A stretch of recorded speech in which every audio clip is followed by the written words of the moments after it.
क्या तुमने कभी आदमखोर रीत देखी है? वो बिल्कुल बालों की तरह बारीक होते हैं, लेकिन एक जीते जागते इंसान को हड्डियों समेत निगल सकते हैं। एक औरत ने जैसे ही अपना कदम साहिल की रीत पर रखा, वो अचानक उसके पैरों से चमट गई और वो चाहकर भी अपना पाँव निकाल न सकी। इसने अपने हाथों से खींचने की कोशिश की, मगर उसके हाथ भी रीत में जकड़ गए। एक मर्द उसे बचाने के लिए आगे बढ़ा, मगर रीत ने उसे ठुकर देकर गिरा दिया और वो जमीन पर लेट गया, हरकत करने से कासिर। सब लोग हैरानी से देख ही रहे थे कि अचानक इन दोनों की चीखें सुनाई देने लगीं। औरत ने चीखते हुए अपने दोस्त को बुलाया, मगर जैसे ही उसने सिर उठाया, सबने देखा कि उसका आधा चेहरा रेत खा चुकी थी। बाकी लोग खौफ से कांप रहे थे, लेकिन कुछ कर भी नहीं सकते थे। वो बेबसी से अपने दोस्तों को रीत में गरक होते देखते रहे। बस गुज़श्ता रात ही तो यहाँ खुशी का माहौल था। नौजवानों की एक टोली साहिल पर पार्टी मना रही थी।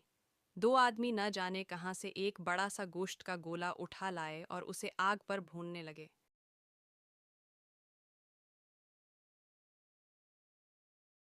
सुबह जब एक औरत नीम बेहोशी में उठी, तो उसने देखा कि सारे लोग गायब थे, सिर्फ उनके कपड़े जमीन पर बिखरे पड़े थे। तभी उसकी नज़र एक परिंदे पर पड़ी, जो साहिल पर दाना चग रहा था। अचानक ऐसा लगा जैसे कोई चीज़ उसे खींच रही हो, और वो औरत अपनी आंखों के सामने उस परिंदे को रीत है में गायब होते देखती रही। वो फौरन समझ गई कि कुछ गड़बड़ है और अपने दोस्तों को खबरदार किया कि रीत को हाथ न लगाएं, मगर तब तक बहुत देर हो चुकी थी।